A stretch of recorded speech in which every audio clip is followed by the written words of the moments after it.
Hello my dear student, मेरे YouTube channel में आपका स्वागत है। हम देख रहे हैं क्लास 12 बायोलॉजी का चैप्टर मानव स्वास्थ्य एवं रोग। आज का टॉपिक जो बोर्ड के एग्ज़ाम के लिए और नीट के एग्ज़ाम के लिए बहुत महत्वपूर्ण है। बात हो रही किसकी? प्रतिरक्षा की, इम्यूनिटी की बात हो रही है।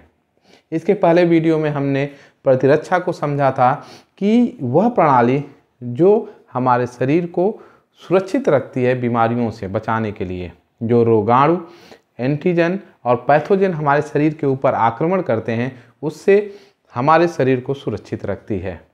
यही जो क्षमता है हमारी शरीर की, इसी को हम क्या कहते हैं? प्रतिरक्षा कहते हैं। और इस इम्यूनिटी को हम दो भागों में विभाजित किए थे, एक सहज प्रतिरक्षा और दूसरा उपार्जित प्रतिरक्षा। तो आज हम सहज प्रतिरक्षा यानी इननेट इम्यूनिटी के बारे में डिटेल में पढ़ेंगे। तो बात अब शुरू करते हैं टॉपिक की कि सहज प्रतिरक्षा या इननेट इम्यूनिटी किसे कहते हैं। तो यह प्रतिरक्षा जन्म के साथ रहती है।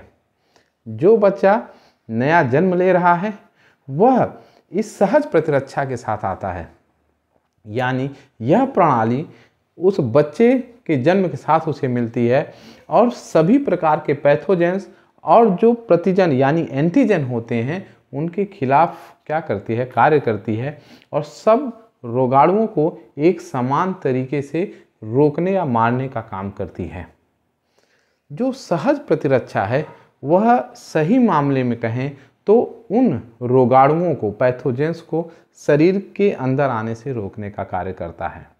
अगले बिंदु पे आते हैं तो यह रोगजन को यानी जो पैथोजेंस होते हैं और प्रतिजन एंटीजेंस को कई रोधों से रोकती है। रोध का मतलब क्या है? यहाँ पे रोध का मतलब है बैरियर। जब कोई भी रोगाणु, अब ये रोगाणु कौन से हुए? तो बात होती किसकी? जीवाणु की, बैक्टीरिया की, और विषाणु जो वायरस होते हैं यहाँ की, कि प्रोटोजन जो प्रोटोजोआ होते हैं, जैसे एंटमीबा हो गया, प्लाज्मोडियम हो गया, कवक, फंजाई और एस्केरिस जो परजीवी जंतु हैं, वह भी एक पैथोजन का काम करते हैं। तो हमारा शरीर क्या करता है? इनको रोकने के लिए कई बैरियर शरीर में उपलब्ध हैं और इन्हीं बैरियर्स की सहायता से हमारे शरीर की सुरक्षा होती है। अब इन्हीं रोधों, इन्हीं बैरियर्स के बारे में पढ़ेंगे कि कैसे सहज प्रतिरक्षा इन रोधों के आधार पर काम करती है। तो सहज प्रतिरक्षा इनेट इम्यूनिटी को चार तरीके से, चार प्रकार के रोधों या बैरियर में बांटा गया है। जो पहली बात होती है वह है शारीरिक, फिजिकल बैरियर, शारीरिक रोध।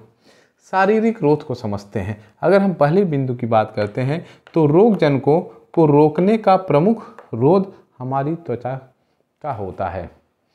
हमारी जो त्वचा है, स्किन है, वह क्या करती है? सबसे प्रमुख बैरियर है जो इन रोगाणुओं और पैथोजेंस को शरीर में प्रवेश करने से रोकती है। अब थोड़ी सी त्वचा की संरचना को हम समझते हैं। तो इस बिंदु को देखते हैं कि त्वचा की अधिचर्म, अधिचर्म मीन्स एपिडर्मिस, एपिडर्मिस कहते हैं किसे हैं? फिगर में देखिएगा, फिगर की जो हमारी स्किन की जो ऊपर की लेयर होती है, इसे ही हम अधिचर्म, एपिडर्मिस कहते हैं। के कार्नियम स्तर, फिगर में होगा स्ट्रेटम कार्नियम, फिगर में स्किन में देखिएगा, इस फिगर में ऊपर की तरह लिखा हुआ है स्ट्रेटम कार्नियम। ये वह कोशिका का स्तर होता है कि जिसमें केराटिन युक्त कोशिकाएं होती हैं और ये कोशिकाएं क्या होती हैं? मृत होती हैं, मरी हुई होती हैं। अब होता क्या है कि कार्नियम स्तर में केराटिन युक्त कोशिकाएं स्तर में मृत कोशिकाएं पाई जाती हैं। जैसे जैसे जो नई कोशिकाएं बनती हैं वह त्वचा में ऊपर जाती हैं और पुरानी त्वचा ऊपर जाके मृत यानी वाह्य त्वचा जो है, कार्नियम स्तर ऊपर जैसे जैसे जाता है ये कोशिकाएं मृत होती चली जाती हैं। और जब हम नहाते हैं तो क्या होता है कि उस नमी के साथ, उस रगड़न के साथ ये जो बाहरी कोशिका स्तर है यह भी हट जाता है। यदि उस त्वचा पे कोई भी रोगाणु, कोई भी पैथोजन चिपका हुआ है तो वह भी इस त्वचा के साथ क्या हो जाता है? शरीर से बाहर निकल जाता है और इस तरीके से हमारे शरीर की उस रोगाणु, उस पैथोजन से सुरक्षा हो जाती है। साथ में एक महत्वपूर्ण बात कि श्वसन द्वार यानी जो हमारा नेजल चैम्बर है, नाक से जब हम सांस लेते हैं और गले तक, जठरांत हमारे पेट के अंदर, आंत में और आमाशय में, और जनन मूत्र मार्ग यानी यूरिनोजेनाइटल ट्रैक यानी हम जहाँ जो जनन और पेशाब के लिए जो पथ यूज होता है उसमें आंतरिक एपिथेलियम में श्लेष्म म्यूकस की परत होती है। तो ये जो लेयर हुई, आपके नाक में भी म्यूकस स्रावित होता है, जठरांत, आमाशय और आंतों में भी म्यूकस स्रावित होते हैं, और जो यूरिनोजेनाइटल ट्रैक होते हैं, या मेल की बात करें फीमेल की बात करें, तो उसमें भी म्यूकस चिपचिपा पदार्थ स्रावित होता है, जो काम क्या करता है, यह रोगाणुओं को रोकने का कार्य करता है। कोई भी अगर वृद्धि हो रही हो, रोगाणु वहाँ पैदा हो रहे हैं, तो ये म्यूकस क्या करता है, उनको रोकता है, उनकी वृद्धि को रोकता है, साथ में उसको शरीर से बाहर निकालने का भी कार्य करता है। तो ये क्या है, इस तरीके से हमारा जो ये शरीर है वह इन रोगाणुओं को अंदर प्रवेश करने से रोकता है। अब एक महत्वपूर्ण और बात करते हैं, त्वचा से स्रावित तेल जो सीबम होता है तथा पसीना, स्वेट, रोगाणु की वृद्धि को रोकते हैं। जो पसीना है, पसीना में विशेष प्रकार के साल्ट और कुछ ऐसे एंजाइम्स पाए जाते हैं जो क्या काम करते हैं कि जो रोगाणु होते हैं इनकी वृद्धि को रोकने का कार्य करते हैं। साथ में जो तैल ग्रंथि जो कि सेबम ग्लैंड्स, जो सेबम सिक्रीट करती हैं, जो ग्लैंड्स, यह भी क्या करती हैं, इन रोगाणुओं को के ग्रोथ को, वृद्धि को रोकने का कार्य करती हैं। तो ये जो था हमने किसके बारे में पढ़ा, शारीरिक रोध यानी फिजिकल बैरियर के बारे में पढ़ लिया। ये पहला रोध था, पहला बैरियर था। अब हम बात करते हैं कायिक रोध की, फिजियोलॉजिकल बैरियर, यानी यदि कोई रोगाणु किसी तरीके से त्वचा को पार करके शरीर के अंदर चला गया, तो अब सेकेंड जो है डिफेंस हमारे शरीर में उपलब्ध है कि अगर वो शरीर के अंदर चला आ रहा है तो उसको भी हम किस तरीके से रोकेंगे, इसको समझते हैं। मनुष्य की लार यानी जो सलाइवा, लार ग्रंथियों से सलाइवा निकलता है, और आंसू, जो आंसू की ग्रंथियां हैं उनसे आंसू सिक्रीट होता है। इनमें एक विशेष एंजाइम पाया जाता है जिसको लाइसोजाइम कहते हैं। अब इस लाइसोजाइम एंजाइम का कार्य क्या है, इसको समझते हैं। यह लाइसोजाइम नामक जीवाणुनाशक एंजाइम पाया जाता है। तो ये जो एंजाइम है जो कि सलाइवा में पाया जा रहा है और जो आंसू से निकल रहे हैं, इन दोनों में लाइसोजाइम पाया जा रहा है। ये करता क्या है कि जो बैक्टीरिया की जो बाह्य दीवार होती है उसको नष्ट कर देता है, जिससे कि उस बैक्टीरिया, उस जीवाणु को क्या हो जाती है, मृत्यु हो जाती है। तो किसी स्वस्थ इंसान के अंदर अगर जीवाणु भी जा रहा है तो भी ये एंजाइम क्या करते हैं, उसको नष्ट कर देते हैं, जिससे वो इंसान को बीमारी नहीं हो पाती। अब हम बात करते हैं, अगर मुंह के रास्ते से अंदर वो जीवाणु चला जा रहा है, जैसे आप खाना खा रहे हैं और उसके रास्ते वो बैक्टीरिया या कवक या फंगस जा रहे हैं, तो आमाशय में क्या पाया जाता है, एक विशेष अम्ल स्रावित होता है जिसको HCl यानी हाइड्रोक्लोरिक अम्ल कहते हैं। ये क्या है, प्रबल अम्ल है, प्रबल अम्ल साबित होता है जो रोगाणुओं को नष्ट कर देता है। और ये क्या होता है, जो प्रबल अम्ल है वो जो भोजन के साथ जितने भी हमारे पैथोजेंस गए हैं उनको क्या करता है, नष्ट करने का काम करता है। और ये बहुत तेज होता है क्योंकि यह प्रबल एसिड है, स्ट्रॉन्ग एसिड है। अब यहाँ तक यानी शरीर में नष्ट हो गए। अब ऐसा भी हो सकता है कि सारे न नष्ट हों, वह हमारे खून में ऊतक तक अगर ये रोगाणु पैथोजन पहुँच जाते हैं तो उसके लिए हमारे शरीर में कौन सा बैरियर है, इसको समझते हैं। फिर बात हो जाती है किसकी, कोशिकीय रोध की, सेलुलर बैरियर की बात हो जा रही है। ये जो तीसरी डिफेंस लाइन है इसको थोड़ा समझते हैं। सेलुलर बैरियर होता क्या है, होता क्या है कि हमारे शरीर में जो भोज्य पदार्थ होते हैं, जो ऑक्सीजन होता है और वेस्ट मटेरियल को बाहर निकालने का और हर जगह पहुंचाने का काम रक्त करता है, ब्लड करता है। और ब्लड में कुछ विशेष प्रकार की सेल्स पाई जाती हैं। वो कौन सी होती हैं, एक होती हैं लाल रुधिर कणिकाएँ, दूसरी होती हैं श्वेत रुधिर कणिकाएँ और तीसरी होती हैं प्लेटलेट्स। तो यहाँ हम बात करते हैं अगर सुरक्षा की कि कौन सी रुधिराणु हमारी सुरक्षा करती हैं, तो वो कौन सी हैं? श्वेत रक्त कणिकाएं यानी वाइट ब्लड सेल्स, जिनको हम शॉर्ट फॉर्म में क्या कहते हैं? WBC। WBC white blood cells क्या करती हैं? ये हमारे शरीर में सुरक्षा प्रदान करती हैं। अगर हम थोड़ा सा WBC के बारे में समझें, यानी सफ़ेद श्वेत रुधिराणु के बारे में समझें, तो इस फिगर में देखिएगा कि श्वेत रुधिराणु को दो भागों में बांटा जाता है। एक को क्या कहते हैं? ग्रेनुलोसाइट्स यानी ग्रेनुलेटेड WBC यानी कणिकामय श्वेत रक्त कणिकाएं, और दूसरा होता है अकणिकामय यानी एग्रेनुलोसाइट्स। अब इनमें भी जो एक ग्रेनुलोसाइट्स होती हैं वो तीन होती हैं, बेसोफिल, स्नोफिल्स और न्यूट्रोफिल्स। और जो एक ग्रेनुलोसाइट्स होती हैं वो होती हैं लिम्फोसाइट्स और मोनोसाइट्स।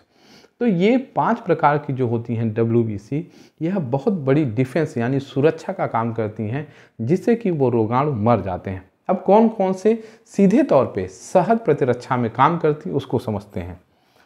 तो WBC जो श्वेत रुधिराणु कोशिकाएं हैं, प्रमुख रूप में अंदर घुसे रोगाणु को नष्ट करती हैं। तो जो WBC हैं, खासकर जो मोनोसाइट्स हैं और जो हमारा न्यूट्रोफिल्स है, ये क्या काम करती हैं कि उन रोगाणुओं का क्या करती हैं? भक्षण करती हैं और भक्षण करके उनको मार देती हैं। और आगे NCERT में कुछ बिंदु दिए हैं कि PMNL, एक वर्ड दिया है PMNL, इसका फुल फॉर्म होता है पॉलीमॉर्फो न्यूक्लियर ल्यूकोसाइट्स। WBC का इंग्लिश में एक और नाम होता है, उनको हम चाहे वाइट ब्लड सेल्स कहें या ल्यूकोसाइट्स कहें। तो ऐसा ल्यूकोसाइट्स यानी ऐसी WBC जिसमें पॉलीमॉर्फो न्यूक्लियर, जिस पॉली माने बहुत से, मार्फो माने आकार और न्यूक्लियर माने केंद्रक। इस फिगर में देखिएगा कि जो न्यूट्रोफिल्स हैं, जो न्यूट्रोफिल्स से देखिएगा उसके केंद्रक कई आकार के अंदर बटे हुए हैं 3 भागों में। यानी जो न्यूट्रोफिल्स, जिसको हिंदी में उदासीन रंजी कहते हैं, WBC जो श्वेत रुधिराणु है, इसके जो केंद्रक विभिन्न प्रकार के आकार के होते हैं, इसीलिए इसे क्या कहते हैं? PMNL। क्या करता है PMNL? माने न्यूट्रोफिल्स क्या करते हैं? रोगाणु का भक्षण करते हैं। कोई भी रोगाणु यदि शरीर के अंदर ऊतक तक पहुंच गया, अब वह ऊतक में रोगाणु क्या करेगा? वह स्वस्थ कोशिकाओं को नष्ट करेगा। तो उससे बचने के लिए उस रोगाणु को कैसे नष्ट करेंगे? तो न्यूट्रोफिल्स क्या करते हैं? यह ब्लड के सहारे ऊतक में हर जगह, शरीर में हर ऊतक तक जाते हैं और वहाँ पे पैथोजेंस को ढूंढ के उनको भक्षण करते हैं, उनको नष्ट, उनको किल करने का काम करते हैं। अब थोड़ा सा और अगले बिंदु को समझते हैं। मोनोसाइट्स।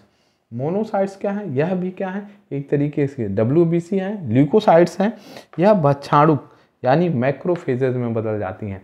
जो मोनोसाइट्स होती हैं वो जब ऊतक में आती हैं, शरीर में टिश्यू में आती हैं, तो वह एक विशेष कोशिकाओं में बदल जाती हैं, जिनको हम मैक्रोफेजेस कहते हैं।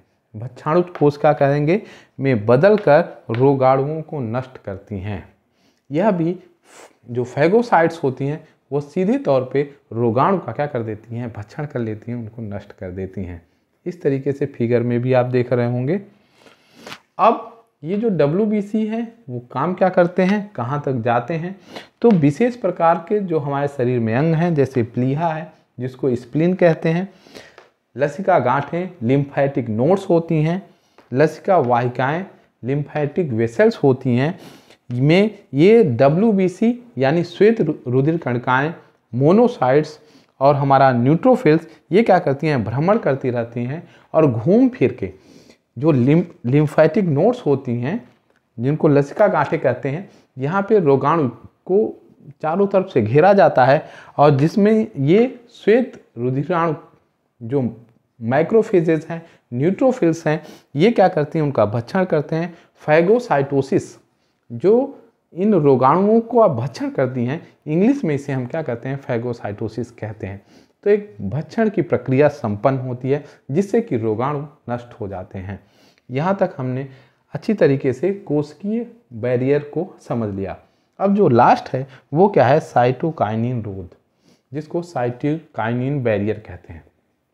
अब ये विषाणु के लिए किया गया है, वायरस के लिए किया गया है, और हमको पता है कि सभी वायरस क्या होते हैं, बहुत घातक होते हैं। ये सभी वायरस हानिकारक होते हैं जंतुओं के लिए। जब विषाणु इंसान की किसी भी कोशिका को क्या कर देता है, संक्रमित कर देता है, कोई वायरस गया वो किसी भी कोशिका के अंदर जब प्रवेश करता है तो उसको नष्ट करने का प्रयास करता है और उसकी सारी प्रक्रिया को अपने नियंत्रण में ले लेता है। जैसे कोई किसी के अंदर घुस जाए और उस घर को अपना घर समझ लेता है, तो ये विषाणु भी क्या करते हैं, उसके अंदर जाते हैं और उसके केंद्रक से अपना सारा आरएनए या डीएनए बनवाएंगे। तो होता क्या है, वो कोशिका अलर्ट हो जाती है जिसके साथ ये घटना हो रही है, वो एक विशेष प्रकार का प्रोटीन निकालती है जिसको इंटरफेरॉन कहते हैं। ये प्रोटीन जब स्रावित होता है तो उस कोशिका से बाहर जाता है और वो कोशिका से बाहर जाके अपनी बगल की जो स्वस्थ कोशिकाएं हैं उनको ये सिग्नल भेजता है कि आप अलर्ट हो जाओ, अपनी कैपेसिटी बढ़ाओ, क्योंकि मैं तो विषाणु से संक्रमित हो गई हूँ, लेकिन आप क्या करो, अपने इम्यून सिस्टम को, अपने डिफेंस लाइन को मजबूत करो। यदि वायरस आपकी तरफ आएगा तो आप उसको क्या कर देना, नष्ट कर देना। तो ये इंटरफेरॉन नामक प्रोटीन स्रावित करती हैं जो बगल की स्वस्थ कोशिका को विषाणु से लड़ने की क्षमता बढ़ा देता है। तो इस तरीके से जैसे वह विषाणु आगे की ओर जाएगा तो इंटरफेरॉन उसको क्या कर देगा, निष्क्रिय या तो नष्ट कर देगा। तो यहाँ पे हमने इस सहज जो प्रतिरक्षा है, इनेट इम्यूनिटी है, उसके सभी बैरियर्स को विशेष तरीके से पढ़ा। तो यहाँ पे ये वीडियो कंप्लीट हो जाता है। आप इसका नोट्स बना लीजिएगा, स्क्रीनशॉट ले लीजिएगा, और यदि आप चैनल में नए हैं तो सब्सक्राइब कीजिएगा, दोस्तों में शेयर कीजिएगा। Thank you.